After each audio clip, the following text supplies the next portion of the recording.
दोस्तों ब्रेक के बाद आरोग्य मंत्र में आप सभी का स्वागत है। आज हम डॉक्टर साहब से बात कर रहे हैं एसिडिटी के बारे में। तो अगर आपके मन में है कोई भी सवाल इस विषय को लेकर या किसी भी समस्या को लेकर तो आप निसंकोच हमें हमारे नंबर पे कॉल कर सकते हैं जो है 0129404040।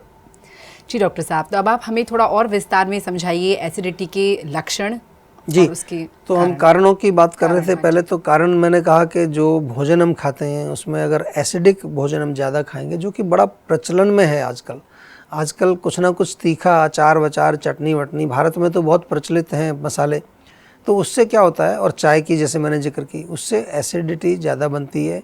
ज़्यादा एसिड्स जो है हमारे स्टमक में सीक्रेट होकर के न केवल वो अपच करता है और कई प्रकार के रोग पैदा करता है। कुछ जो है ऐसा भी है कि कुछ लोगों को मानसिक तनाव ज़्यादा हो, बहुत ज़्यादा सोचने का काम उनका है, मेंटली जो बहुत एक्टिव रहते हैं उनको भी एसिडिटी बन जाती है। ऐसा भी जो मॉडर्न साइंस में भी इसका डिस्क्रिप्शन है कि कुछ हमारे नर्वस सिस्टम में एक्टिवेशन होता है जिससे कि एसिड का सीक्रेशन ज़्यादा होता है। और इसके अलावा अगर हम देखें तो बहुत आजकल पॉल्यूशन है भोजन के अंदर भी, वातावरण के अंदर भी, उसका प्रभाव भी हमारे शरीर पर पड़ता है, पित्त उससे बढ़ता है। तो ये तो रहे इसके मूल कारण। अब अगर लक्षणों की बात करें तो लक्षण मुख्य रूप से सबसे पहला लक्षण है कि नाभि के ऊपर की जो जगह है जहाँ हमारा स्टमक होता है या स्मॉल इंटेस्टाइन का जो पहला हिस्सा है, ड्यूडेनम जिसको बोलते हैं, उस एरिया में अगर जलन आपको होती है, बर्निंग होती है, तो वो लक्षण है इसका एसिडिटी का। और फिर ये ऊपर की तरफ को जाए, एसिड आपके जो है इसोफेगस यानी कि भोजन की जो नली है उसमें जाए, गले तक जाए, कई बार तो भोजन ही ऊपर तक आ जाता है। ये उसका दूसरा लक्षण है। कभी कभार आपके चेस्ट में जकड़ाहट हो जाती है, पूरी छाती में लोग कहते हैं जी बिल्कुल भारीपन होता है, जकड़ाहट सी हो जाती है, गैस बनती है, कब्ज़ होती है, पेट साफ़ नहीं होता है, अफारा हो जाता है या पेट में कुछ दर्द होने लगता है, आगे चल कर के अल्सर तक बन जाते हैं। आपकी जो पेट की जो अंदर की परत है वहाँ पर कोई छाला बन जाए उसको अल्सर कहते हैं। इसी तरह से ड्यूडेनम में वहाँ पर कोई अल्सर बन जाए। तो ये तमाम जो लक्षण हैं ये हाइपर एसिडिटी या एसिडिटी के पेशेंट्स में हो सकते हैं। इसको थोड़ा सा आपको ध्यान देना है। अगर ऐसे लक्षण आपको हैं तो फिर आप समझ लीजिए कि आपको एसिडिटी या हाइपर एसिडिटी का रोग है, अम्ल पित्त जिसको कहते हैं। आयुर्वेद में इसका चिकित्सा बड़ा अच्छा है, बहुत अच्छी चिकित्सा इसलिए मैं बता रहा हूँ क्योंकि कभी कभार क्या होता है कि कुछ लोगों को कारण की बात करें, कुछ लोग जो दवाइयाँ खा रहे होते हैं, डॉक्टर लोग भी आपको बताते हैं कभी आप बहुत स्ट्रॉन्ग एंटीबायोटिक या ऐसे कुछ लेते हैं उससे भी एसिडिटी हो जाती है। तो अगर आप कोई वैसा और कोई रोग है उसका साइड इफ़ेक्ट भी हो सकता है, उन दवाइयों का साइड इफ़ेक्ट भी हो सकता है, तो इसके लिए आपको आयुर्वेद में उपचार इसके बहुत अच्छे हैं, उनका उपचार ज़रूर करना चाहिए। साथ में खाने पीने का परहेज़ बहुत ज़रूरी है। जो मूल कारण है, देखिए मैं इसलिए कह रहा हूँ कि बहुत बारी मेरे पास पेशेंट आते हैं, बहुत बारी, मतलब मैं हमेशा ये पहले भी अपने शो में कई बार शेयर कर चुका हूँ आपसे। वो कहते हैं जी पेट में जलन होती है, तो मैं पूछता हूँ चाय पीते हैं? हाँ जी, चाय तो 4 बार पीते हैं दिन में। अब ये बुद्धि का दुरुपयोग है जी। बुद्धि का दुरुपयोग क्यों? जब जलन हो रही है, अंदर हीट है, तो चाय क्यों डाल रहे हो उसमें? अगर आपके हाथ पर यहाँ जख्म होए और उसमें जलन हो तो उस पर चाय थोड़ी डालेंगे, ना उस पर लाल मिर्च डालेंगे, ना उस पर नींबू निचोड़ेंगे, ना उस पर दही डालेंगे, कोई भी चीज़ एसिडिक उस पर डालेंगे तो वहाँ तो और ज़्यादा जलन होगी।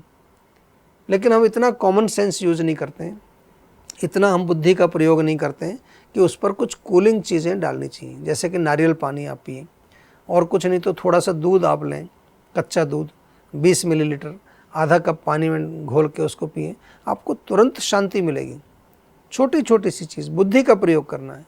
एसिड के जो विपरीत है, भाई डॉक्टर भी तो आपको एंटासिड देते हैं ना, एक कोई गोली देते हैं जो कि एसिड को न्यूट्रलाइज करता है और उससे आराम भी आ जाता है आपको। लेकिन आप जो है आहार विहार तो चालू रखते हो, मिर्च भी खाते हो, अचार भी खाते हो। बहुत सारे लोग हैं सुबह एक गोली ले लेते हैं एसिडिटी की, सुबह खाली पेट, और उसके 5 मिनट बाद चाय पी लेते हैं। तो क्या हुआ है? तो ऐसा हो गया, आप नहाए, नहाने के बाद मिट्टी डाल ली अपने ऊपर, तो नहाने का क्या फ़ायदा हुआ? थोड़ा सा बुद्धि का प्रयोग करना चाहिए। एसिडिटी की जिक्र मैं इसलिए कर रहा हूँ कि कॉमन प्रॉब्लम है, और कॉमन प्रॉब्लम उसमें मुख्य कारण अगर हम कहें, कारण तो बहुत सारे बताएं, मुख्य कारण अगर हम बताएं तो वो है प्रज्ञापराध, बुद्धि का दुरुपयोग। स्मोकिंग करते हैं लोग, गुटखा खाते हैं, तम्बाकू खाते हैं, कैंसर तक हो जाता है, फिर भी नहीं छोड़ते। कैंसर तक मेरे पास पेशेंट आते हैं जिनको कैंसर हो चुका है, वो भी स्मोकिंग कर रहे हैं। कह रहे जी 2-3 सिगरेट तो पी लेते हैं दिन में, चाय भी पी लेते हैं। तो ये थोड़ा ऐसे तो नहीं चलेगा ना। शरीर तो आपका अपना शरीर है। देखिए, आपको अपने शरीर का खुद ही ख्याल रखना पड़ेगा। आपके घर में आग लग रही है तो उसमें पानी तो डालेंगे आप उसको बुझाने के लिए, मिट्टी का तेल तो नहीं डालेंगे, पेट्रोल तो नहीं डालेंगे जी। लेकिन आग लग रही है जी, थोड़ा सा तो मिट्टी का तेल डालना ही पड़ता है जी, हमें आदत पड़ी हुई है, क्या करें जी। इसके बिना तो ऐसे लोग मुझे बोलते हैं नहीं जी चाय के बिना तो मैं जीवित ही नहीं रह सकता।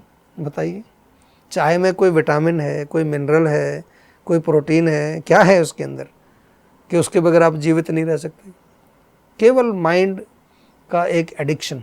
जी डॉक्टर साहब, और अगर हम बात करें एसिडिटी की डाइट से, तो जितना मुझे समझ में आया अभी आज का ये शो देख के आपका, तो आई एम श्योर कि आपको पित्त से विपरीत डाइट फॉलो करनी पड़ेगी। हाँ, क्योंकि इसको अम्ल पित्त हम बोलते हैं जी। तो पित्त वर्धक चीजें नहीं खानी है, पित्त शामक चीजें हमें सेवन करनी जी। और डॉक्टर साहब, और कुछ टिप्स जो आप हमारे दर्शकों को देना चाहेंगे एसिडिटी के बारे में? पित्त शामक का हमने जिक्र किया, तो पित्त शामक में खीरा बहुत अच्छा है। आप खीरा ले लीजिए, खीरा ऐसे खा सकते हैं या छोटा छोटा काट के उसको मिक्सी में पीस लो, थोड़ा लिक्विड टाइप बन जाएगा, वो आप पी लीजिए।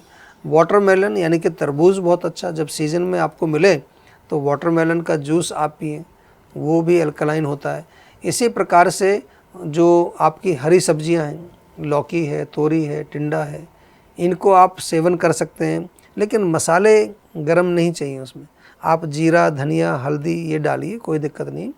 एसिडिटी को दूर करने के लिए बहुत अच्छा है कि आप थोड़ा सा एल्कलाइन डाइट ज़्यादा सेवन करें। एल्कलाइन का हम कई बार जिक्र करते हैं, एसिडिक एल्कलाइन डाइट का। एल्कलाइन यानी कि जो एसिड के विपरीत हो, उसका सेवन करना चाहिए।